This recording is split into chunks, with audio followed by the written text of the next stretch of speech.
نحمده ونصلي ونسلم على رسوله الكريم أما بعد فأعوذ بالله من الشيطان الرجيم بسم الله الرحمن الرحيم اهدنا الصراط المستقيم صدق الله العلي العظيم وصدق رسوله النبي الأمين الكريم الرؤوف الرحيم ونحن على ذلك لمن الشاهدين والشاكرين والحمد لله رب العالمين. درود پاک پڑھیں. اللہم صلی علی سیدنا و مولانا محمد معدن الجود والکرم وآلہ وصحبہ وبارک وسلم صلاة و سلاما علیک یا رسول اللہ صلاة و سلاما علیک یا حبیب اللہ صلی اللہ تعالی علیہ وسلم. حضرات کرام،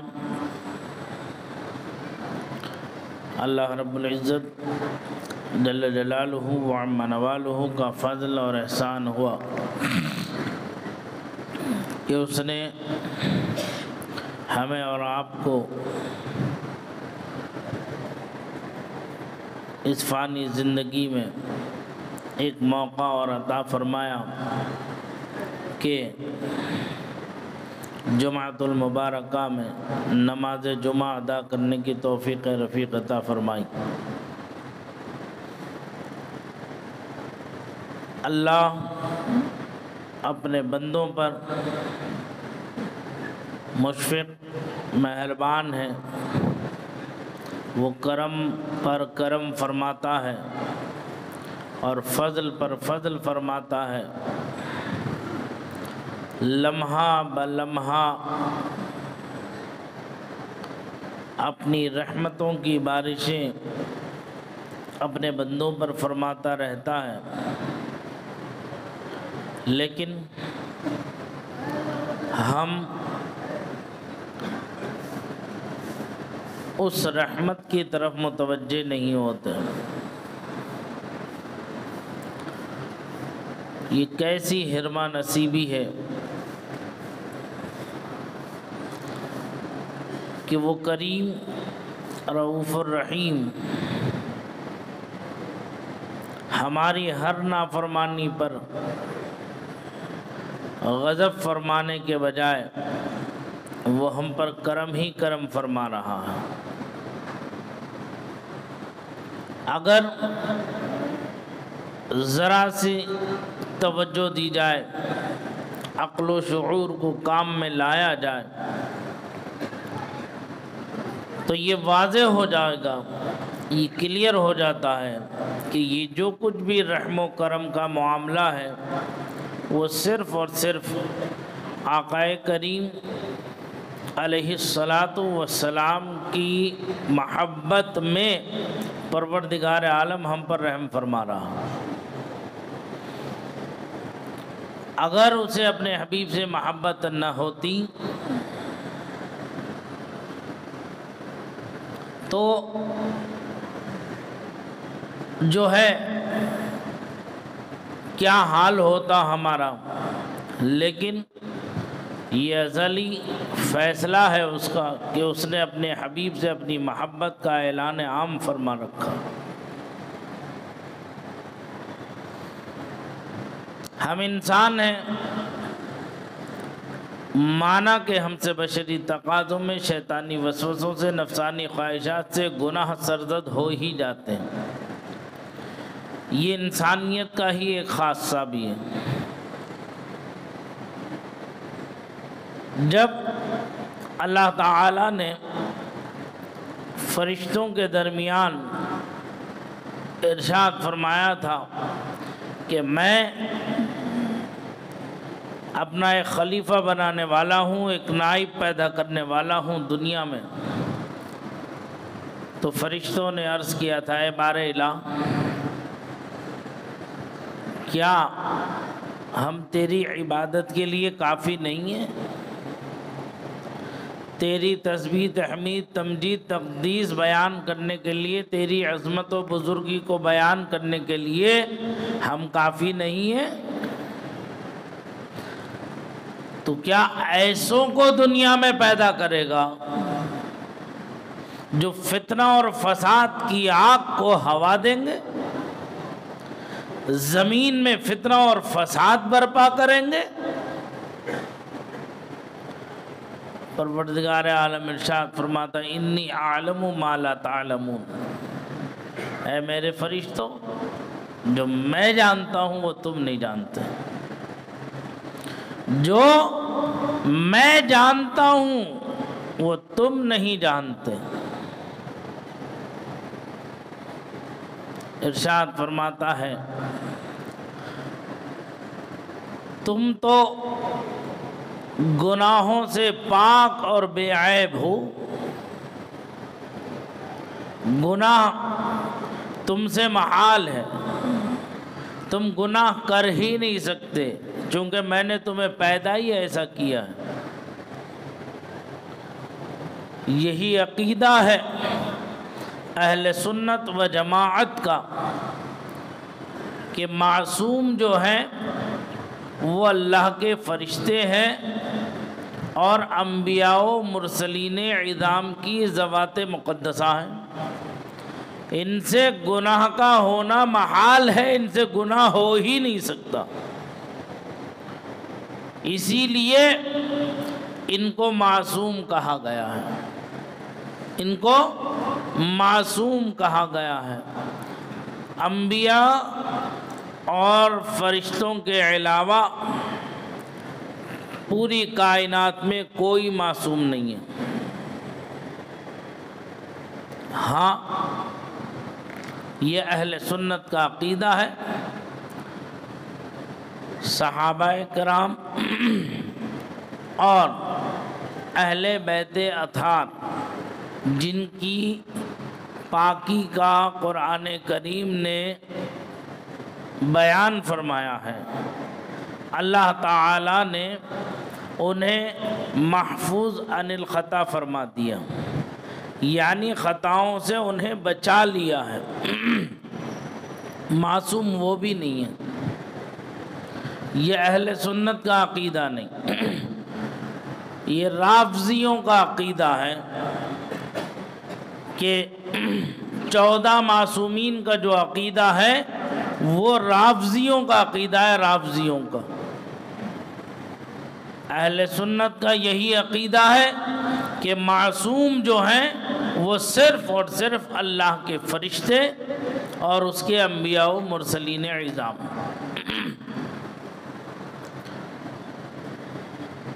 لیکن جب فرشتوں نے یہ کہا تو پروردگار نے فرمایا وقت آئے گا تو تمہیں اس کا احساس کرا دیا جائے گا۔ جب بندہ مومن گناہ کر لیتا ہے، اس سے کوئی گناہ سرزد ہو جاتا ہے اور اس کے دل پر جب احساس ہوتا ہے، یہ احساس اللہ نے انسانوں کو عطا فرمایا۔ آقا کریم علیہ الصلاۃ والتسلیم ارشاد فرماتے ہیں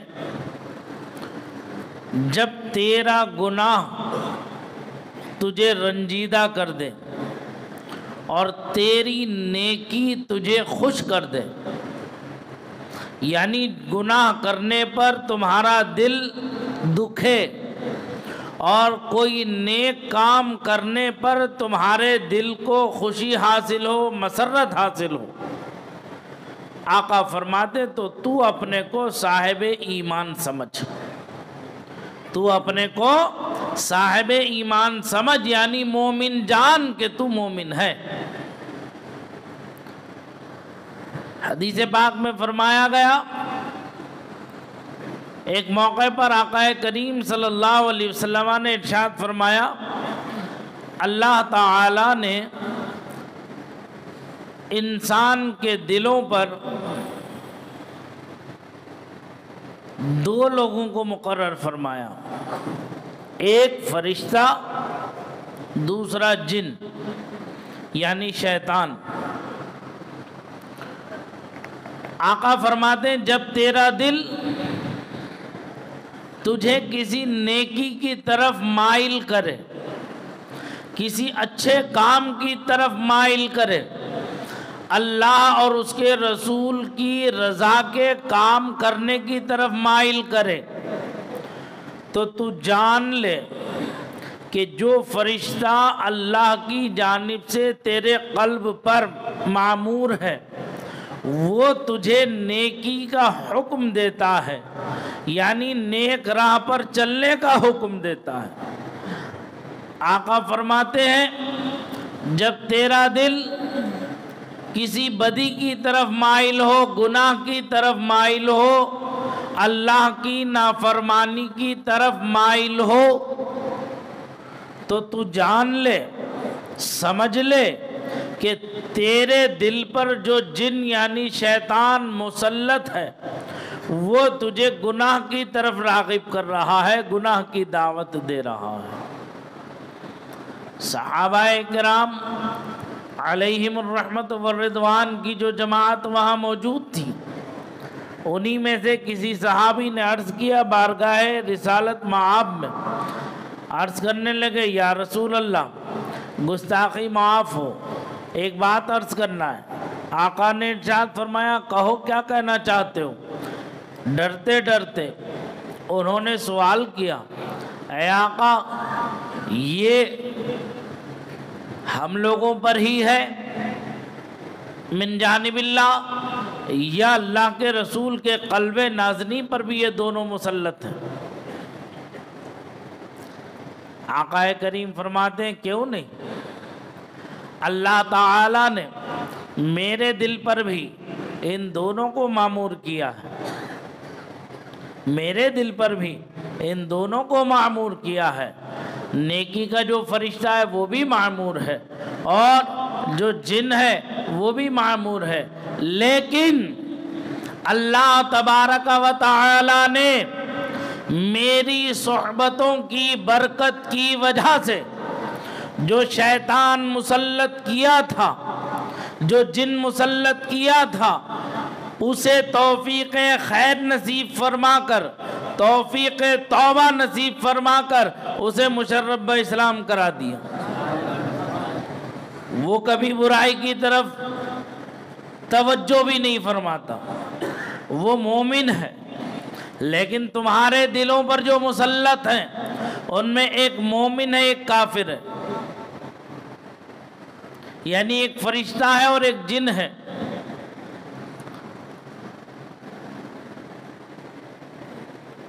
انسان کے دل پر وہ اثر اللہ تعالیٰ نے اپنے کرم سے رکھا ہے کہ اسے بعد میں ضرورت پڑتی ہے کسی عالم سے یا مفتی سے مسئلہ پوچھنے کی، جب یہ قدم اٹھاتا ہے تو اس کا دل خود بخود اس کی طرف متوجہ ہو جاتا ہے اور اس کے گناہ ہونے کا احساس دلاتا رہتا ہے۔ یہ الگ بات ہے کہ یہ اس کی طرف توجہ نہ دے، ہم اپنے دل کی طرف توجہ نہ دیں، یہ ہماری نادانی ہے، یہ ہماری کم فہمی ہے، ہم اس کی طرف متوجہ نہیں ہو رہے۔ لین دین کے معاملات میں، کاروبار کے معاملات میں، حساب کتاب کے معاملات میں نہ جانے ہم سے کتنی غلطیاں ہوتی ہیں۔ سامنے والے کی نظر چوکتے ہی ہم سمجھتے ہیں کہ ایک دو ساڑیاں اگر ہم گنتی میں اس کی کم کر لیں گے تو وہ تو پتہ ہی نہیں ہے اسے کہاں معلوم ہو رہا ہے، اور ہم اسی کے کندھے پر رکھ دیں گے کہ نہیں ہم نے تو یہی دی تھی، تم نے یہ دی ہے۔ نظر بچتے ہی بعض لوگ بہت سیدھے ہوتے ہیں، وہ لا کر کاپی کاغذ تمہارے قلم میں تمہاری ذات پر اعتماد کرتے ہوئے، تم پر بھروسہ کرتے ہوئے کہ تم ایماندار آدمی ہو، غلطی نہیں کرو گے، انہوں نے لا کر اپنے حساب سے جو ساڑیاں تھیں وہ گن کر کے دے دیں، تم نے انٹری کرنے میں اس میں سے 2-4 ساڑیاں کم کر دیں۔ آخر میں جب حساب کتاب ہوتا ہے تو بیٹھ کر کے جھک جھک ہوتی ہے، نہیں یہ ہے نہیں وہ ہے. کہتے لاؤ، میں نے تو جمع کی تھی اتنی. کہتے لاؤ دکھاؤ کاپی. کہاں ہے کاپی؟ جب کاپی اٹھاتا ہے تو وہی تو ملے گا جو اس نے لکھا تھا. وہ کب ملے گا جو اس نے جمع کیا تھا؟ 4 ساڑیاں تم کسی کی دبا لو گے تو کون سی بلڈنگ بنا لو گے؟ کون سا تم جو ہے تیر مار لو گے؟ ہاں، اپنی آخرت کو برباد کر لو گے، اللہ کی رضا کو برباد کر لو گے. اور جو رزق حلال ہے تمہارا، اتنی محنت کر کے، اتنی مشقت کر کے تم جا کر بازار سے مال اٹھا کر کے لے کر کے آتے ہو، لانے کے بعد اسے ڈسٹریبیوٹ کرتے ہو، لوگوں میں تقسیم کرتے ہو تاکہ وہ کام کر کر کے تمہیں جمع کر دیں. تم سب لوگوں سے کام کرا کے مال فائنل کر کے پیکنگ کر کے تم لے جا کر کے پھر اس مالدار کو، دکاندار کو دیتے ہو. تو اس سے تو تم نے مثال کے طور پر 50 روپے میں خریدا فی پیس، اور تم نے یہاں لا کر اس کی تیاری کرائی. تو تیاری کرانے میں کسی کو 2 روپے، کسی کو 4 روپے، کسی کو 5 روپے تم نے دیے. اس کی محنت کے حساب سے جو بھی تم نے طے کر لیا اپنے آپس میں رضامندی کے ساتھ، یہ جائز ہے. لیکن تم نے اسے دھوکہ دے کر، اس سے ساڑیوں کو دبا کر الٹا اس کے اوپر تم نے جو ہے جرمانہ عائد کر دیا، تو وہ تو بیچارہ غریب ہے، کہاں سے لے کر کے آئے گا؟ جتنی مزدوری کرتا ہے اتنی مزدوری میں وہ اپنے بیوی بچوں کا پیٹ پالتا ہے، اور تم نے اپنے کاروبار کو وسعت دینے کے لیے اسے دھوکے میں ڈالا، حساب کتاب میں گڑبڑ کی. تو کب تک تم اتنے پیسوں کا استعمال کر لو گے؟ تمہیں معلوم ہے کہ تمہاری سانس کب تک چلے گی؟ اگر تمہاری سانس کا ڈورا مال لیتے لیتے ہی ٹوٹ گیا تو اللہ کے یہاں کیا منہ دکھاؤ گے؟ اللہ کے یہاں کیا جواب دو گے؟ مشینوں پر لے کر جاتے ہو، ساڑیاں ڈالتے ہو، وہاں مشین کا مالک گنتی پوری کر دیتا ہے، لیکن جب دینے کا نمبر آتا ہے تو 2-4 ساڑیاں وہ بچا لے. الگ سے مثال کے طور پر 100 لوگ اس کے پاس مشین پر آتے ہیں، اگر 100 لوگوں سے 4-4 ساڑیاں بھی بچا لی اس نے تو کتنی ہو گئی؟ 400 ساڑیاں.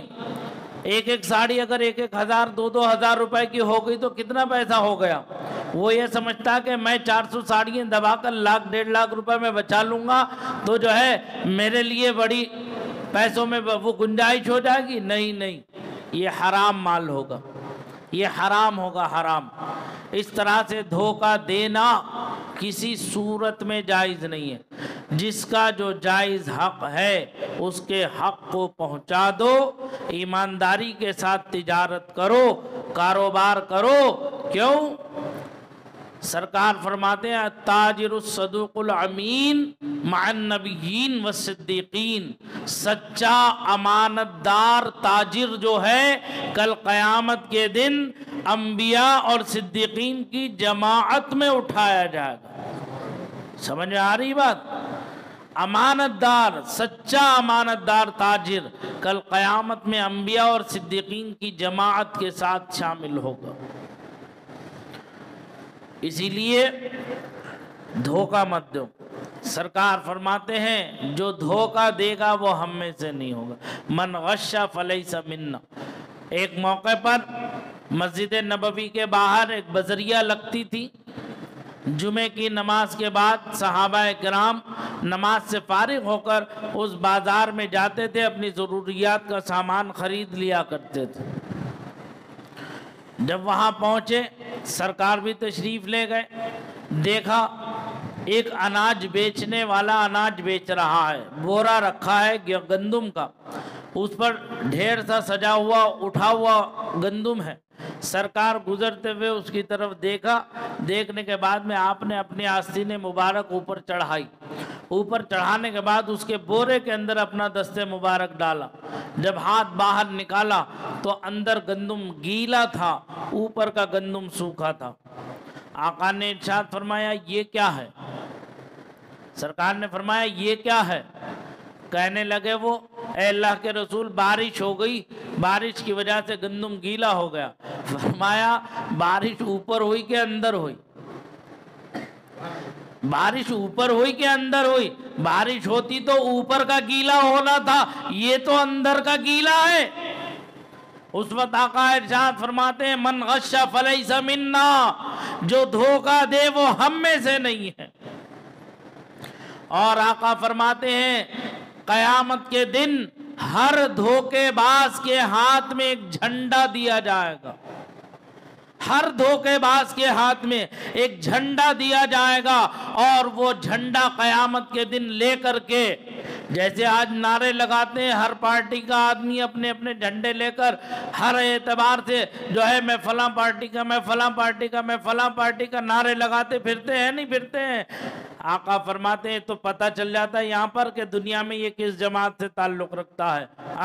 ایسے ہی کل قیامت کے دن ہر دھوکے باز کے ہاتھ میں، وہ چاہے اناج میں ملاوٹ کرے، کپڑوں میں ملاوٹ کرے، کپڑوں میں دھوکہ دے، کاروبار کے کسی بھی جائز ذریعے کے اندر وہ دھوکہ دے، لین دین کے معاملات میں دھوکہ دے، دنیاوی معاملات میں کسی بھی معاملے میں دھوکہ دے، اور دینی معاملے میں کسی معاملے میں دھوکہ دے، ہر دھوکے باز، مطلق فرمایا ہر دھوکے باز کو قیامت میں ایک جھنڈا دیا جائے گا، اور وہ جھنڈا اپنے ہاتھ میں لے کر کے یہ نعرہ لگاتا پھرے گا۔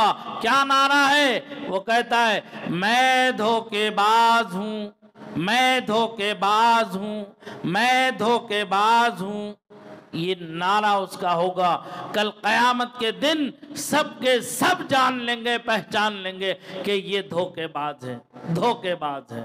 تو بتاؤ وہاں کی رسوائی اور ذلت کتنی عظیم ہے، کتنی بڑی ہے دنیا کے مقابلے میں۔